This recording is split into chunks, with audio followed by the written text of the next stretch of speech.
안녕하십니까. 네. 안녕하세요. 심심한데. 아유. 네, 오래간만에. 반갑습니다. 밖에서부터 다 작품이 이렇게 보이네. 네네네. 밖에서부터 작품. 요즘은 작업실 보니까 저는 예술의 전당에서 한번 봤는데 예. 평면 작업 속에다가 또 이렇게 미디어를 예. 접목시켰나 보네. 네, 맞습니다. 지금까지 작업을 오랫동안 여러 장르의 미디어의 어떤 그런 장르를 많이 소화하다가 전체적으로 사실은 제가 그림을 그리는 회화 작가잖아요. 서양화가였고 또 어렸을 때부터 먹이나 이렇게 한지 뭐 내지는 동양화도 이렇게 했었기 때문에 그게 오히려 저한테는 좀 새로운 어떤 소재를 뉴미디어와 연결시키는 작업을 이렇게 이번에 근간 한 10여 년 동안 그런 작업을 병행하면서 같이 해왔어요. 이게 그래서 다 회화 냄새가 이 안에 다 배어 있네. 예. 그래서 사실은 사실 어떻게 보면은 회화이기도 하고 꺼져 있을 때는 회화고 또 불을 켜면은 또 미디어 회화가 미디어 작품이 미디어 회화. 네, 미디어 회화가 되는 새로운 용어 같다. 미디어 회화. 예, 미디어 회화라는 말은 없죠, 사실은. 그건 나도 처음 듣는데. 미디어 회화. 예. 그래서 미디어 회화. 그러니까 기존에 그 사람들이 보면은 작품은 순수해야 된다. 예술 작품은 회화로서 존재해야 된다. 이런 말도 했고 또 백남쌤의 이후에 그런 미디어의 발전이 전기가 꺼지면 이렇게 그 형상들이 사라지니까 이미지가 사라지니까 그거에 대한 어떤 대안 같은 게 뭐가 있을까? 그럼 우리 지금 저 미디어 회화 미디어 네. 이렇게 지금 보이잖아요. 네네네. 그럼 이걸 한번 이제 꺼봐야 되겠네. 그래서 한번 꺼볼까요? 네. 네. 한번 실제로 한번 불을 끄면은 네. 순수하게 그냥 다 회화로 감상이 그러니까. 가능하신 거죠. 그러네. 그러니까 사실 그래서 모네가 그 100년 전에 임프레셔니즘이라는 어떤 세계 그런 인상주의를 후기 인상파를 완성시키면서 빛에 대해서 분석을 하잖아요. 빛은 결국은 하루의 일조량에 따라서 색감이 변한다. 하루 종일 예. 뭐 외광파라고 그래가지고 네. 빛의 예술이잖아요. 그렇죠. 내면의 안에서만 그리던 것이 밖으로 튀어나간 게 인상파잖아요. 그렇죠. 그래 이제 아침에 보이는 빛, 낮에 보는 거, 저녁에 그렇죠. 보는 거 다 다르겠죠. 그래서 모네는 후황대 성당을 6점 이상을 그 점을 저쪽에. 네. 네. 근데 사실은 그것은 모네는 그 순간순간마다를 간직하고 싶었던 거겠죠. 빛에 따라서. 네네. 근데 사실은 그게 하루에 해가 뜨면서 질 때까지의 그런 색조의 변화와 이런 어떤 인상적인 부분들을 모네는 간직하고 싶었을 거고. 근데 지금은 제가 21세기의 그러한 새로운 소재인 LED를 제가 보면서 발견하면서 제 작품에 한번 접목을 해보자. 그러다 보니까 그 LED가 삼원색을 뿜어내잖아요. 그래서 모노톤의 그림에다가 삼원색을 뿜으면 마치 혼합이 되죠. 그래서 마치 모네가 구현하려고 했던 해돋이 인상을 영상으로 볼 수 있는 그러한 회화가 되는 것이죠.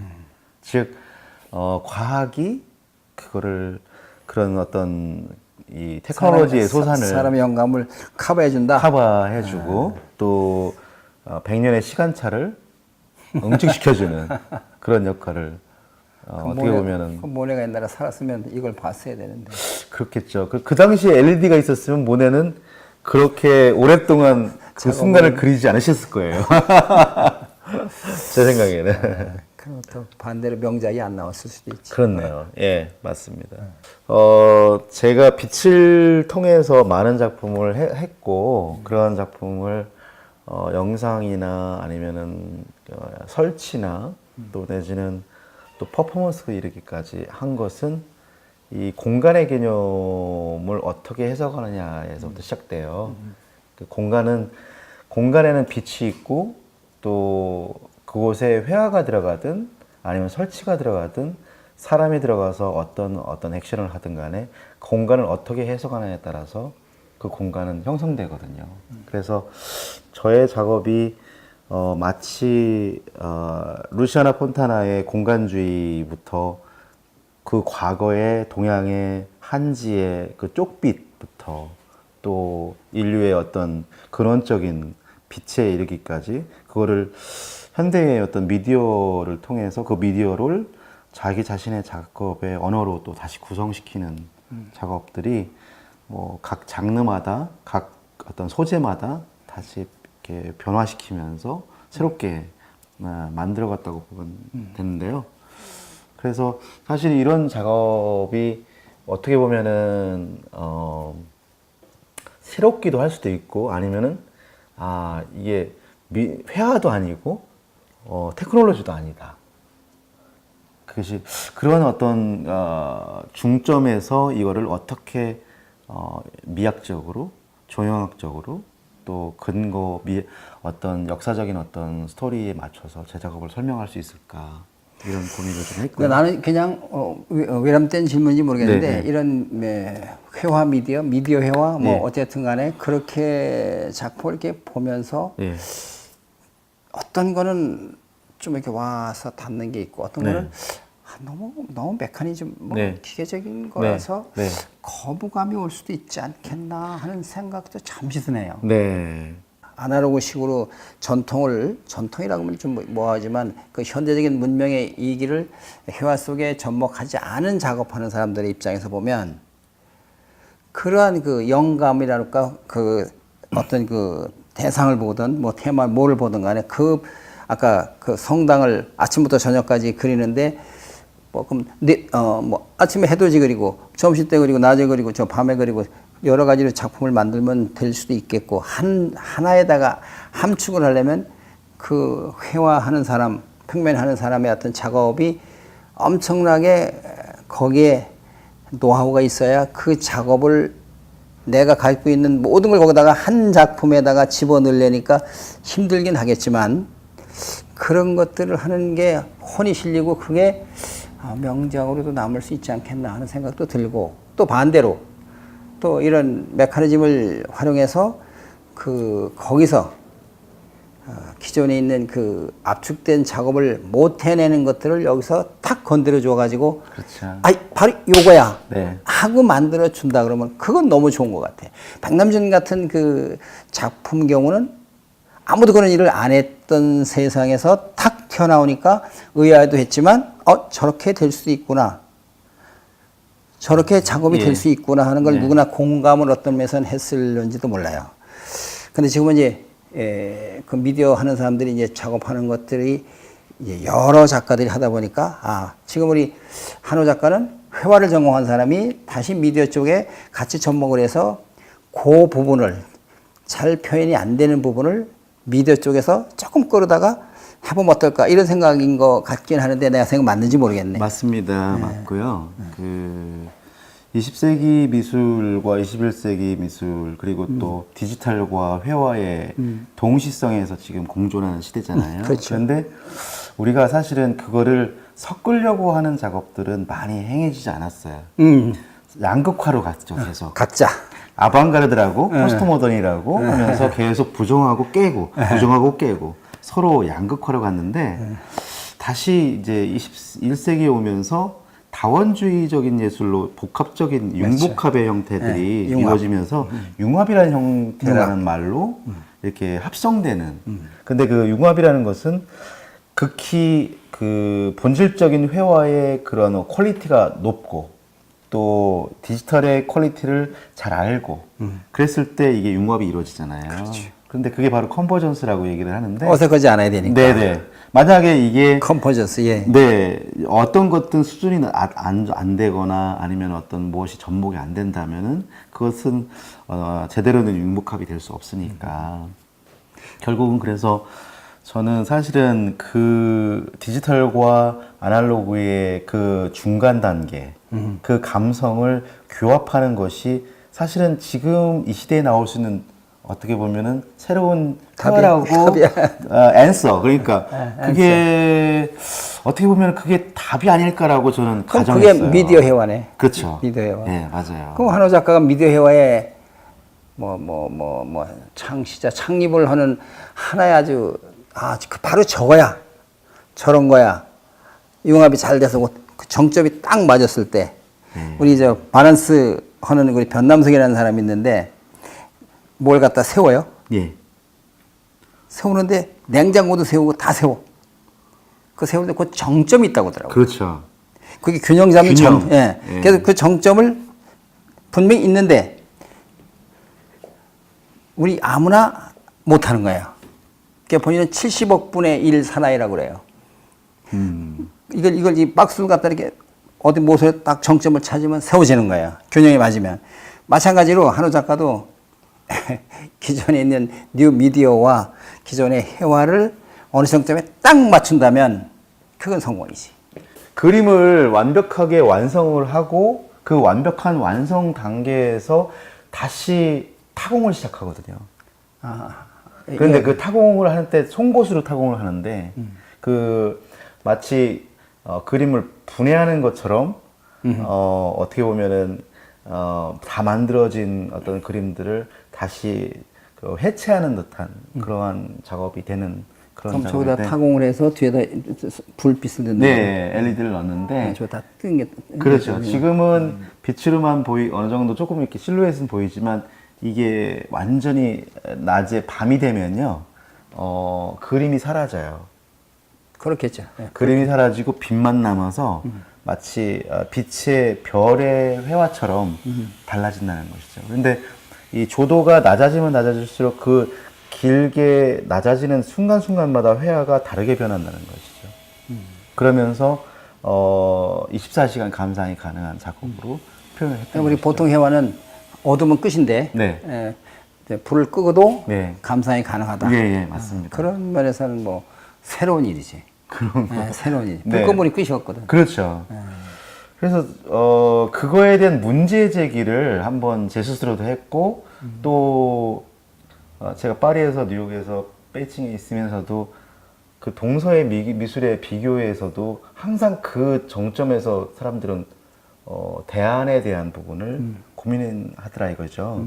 그래서 저도 그것이 어떻게 보면은 지금 이 작업이 어떻게 사람들한테 읽혀질지 모르겠으나 그 굉장히 그 회화적인 아날로그의 감성과 디지털의 감성을 완벽하게 중용적으로 아주 조화롭게 아주 합리적으로 이렇게 복합시키는 기존에는 이제 그 회화에다가 네. 안료를 야광 안료를 써서 네, 네. 불이 빛을 먹었다가 네. 이제 불이 꺼지면 네. 그것이 이제 일정 시간 동안은 그림으로 다른 그림으로 보여지는 정도는 나왔어요. 그렇죠. 예. 근데 이렇게 이제 완벽이라고 뜻보다기도 하여간 사라지지 않고 불 끄면 끈 대로의 그 맛을 새로 느낄 수 있는 거는 이제 새로운 시도지. 그렇죠.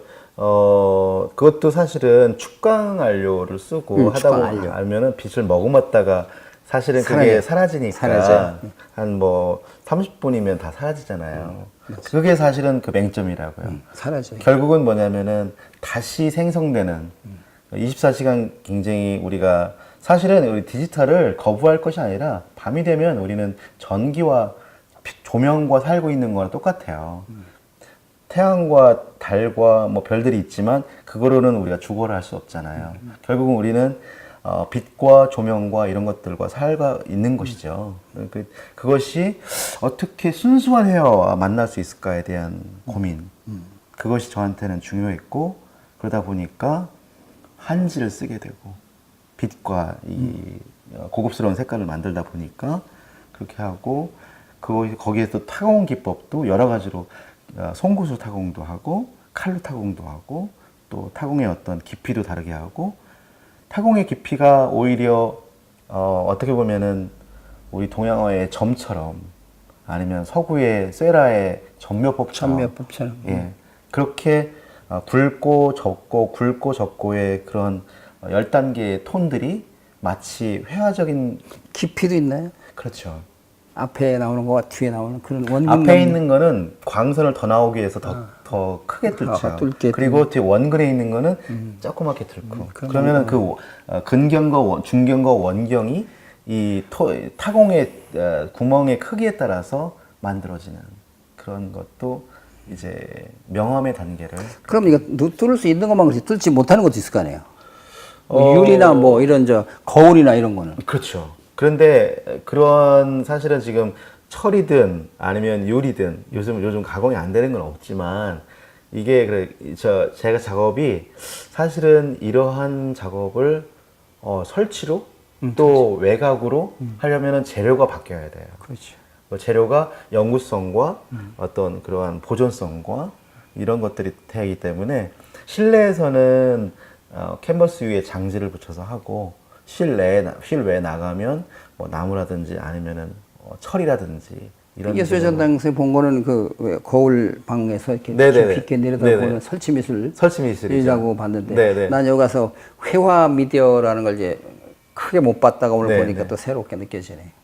사실은 그게 하나의 작업 속에서 이제는 그 작업만을 가지고 수십 년을 가는 세대도 있지만 사실은 지금은 하나의 그 주제가 대주제가 있으면 그 주제를 가지고 여러 섹션으로 어떤 그 구현이라든가요 그런 것들을 하는 것도 뭐 작가의 역량일 수도 있고 또 이제 지금의 어떤 다양한 어떤 재료를 소화하는 그런 개념으로도 했었어요. 저 그림 한번 봐봐요. 네. 저기는 먹이잖아요, 먹. 네, 이거는 어떤 차용된 다른 그림이 아니라 본인의 작품일 거 아니에요. 네 맞습니다. 그런데 이건 어떻게 뭐 어떤 의미로?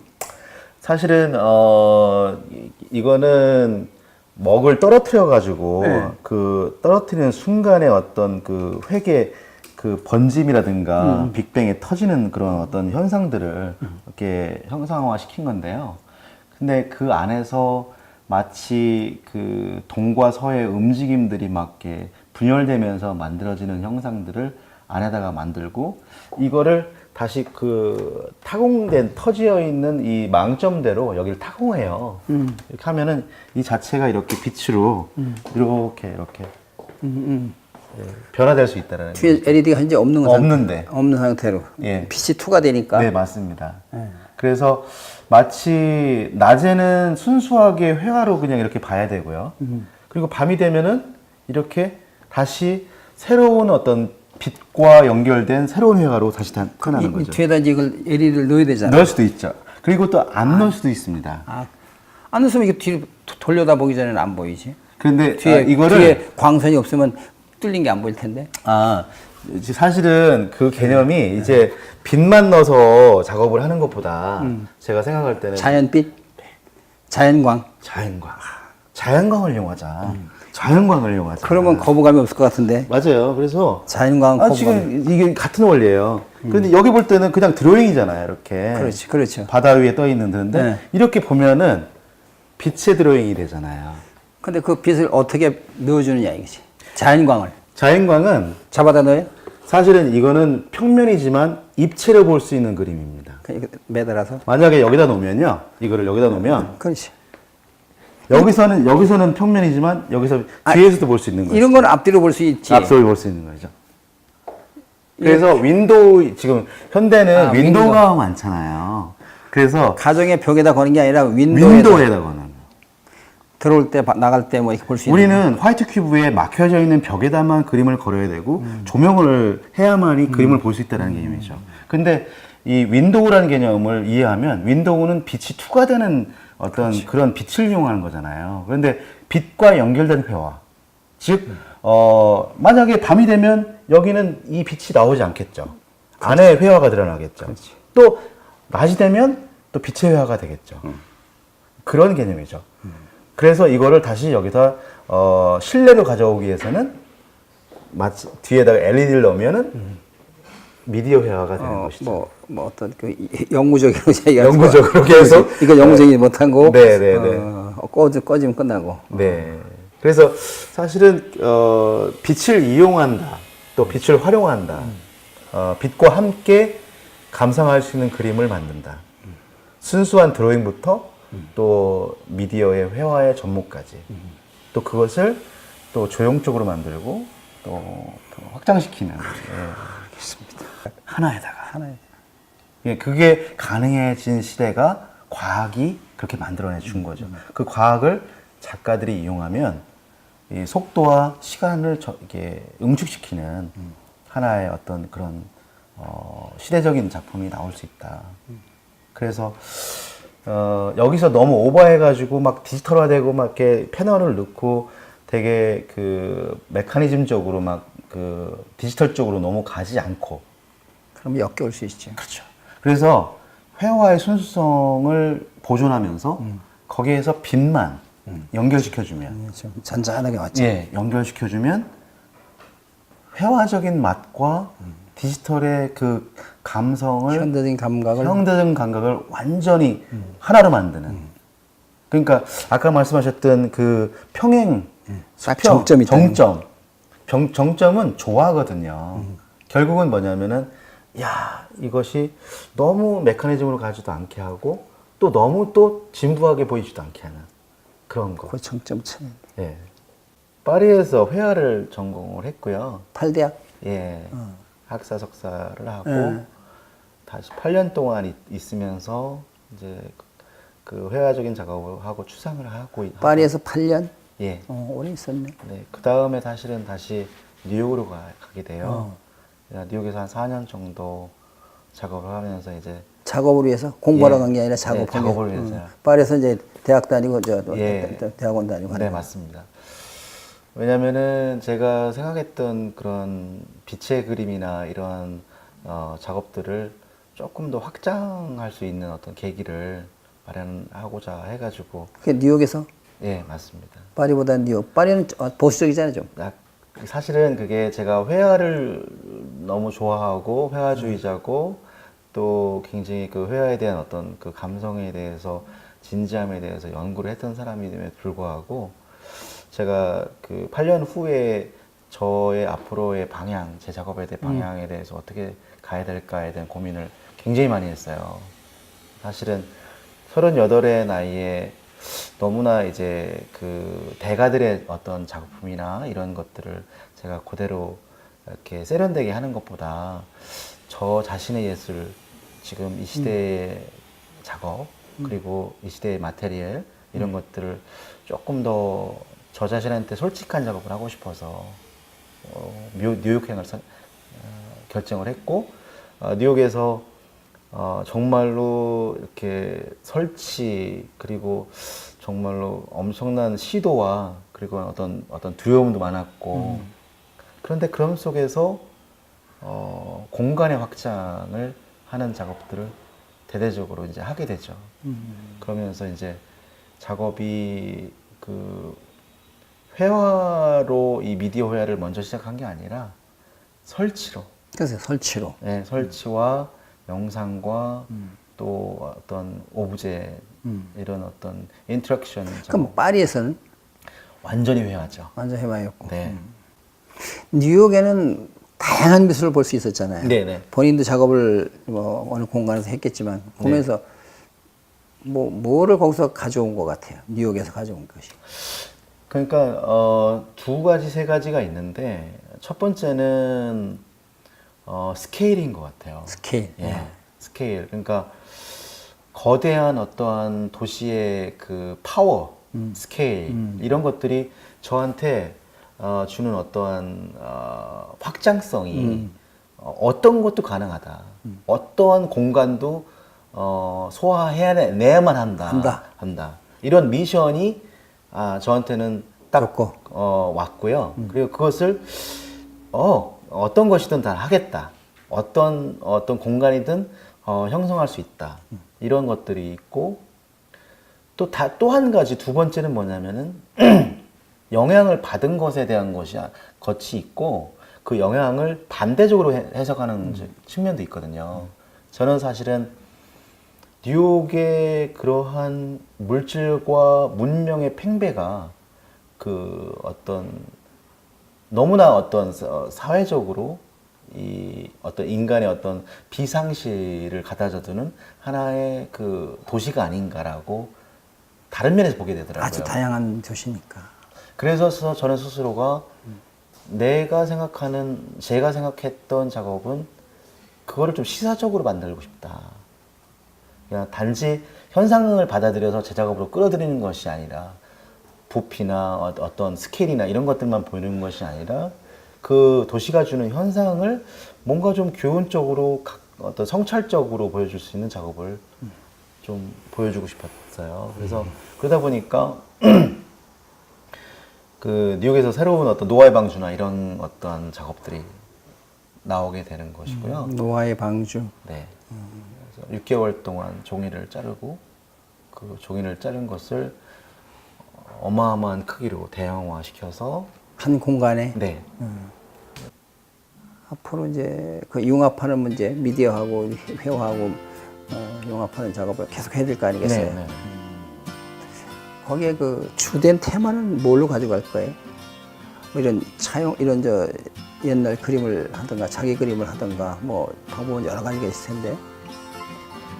저 사실은 이 본질적으로 빛을 추구하는 것이 제가 디지털을 회화에다가 접목하는 것은 결국은 인간이 갖고 있는 본질에 가까워지려고 하는 노력이거든요. 인간이 디지털화 되려고 하는 노력이 아니라 그 디지털을 인간에 끌어들인 거죠. 끌어들이는 것이죠. 그래서 좀 더 인간적이고 좀 더 이 시대가 안고 있는 것을 우리가 거부할 수 없잖아요. 그런 물결들을. 그를 인정하고 받아들여야 되기 때문에 그러나 그 받아들이는 통해서 아날로그의 감성을 디지털에서 그런 냉수성을 어떻게 융화시킬 건가.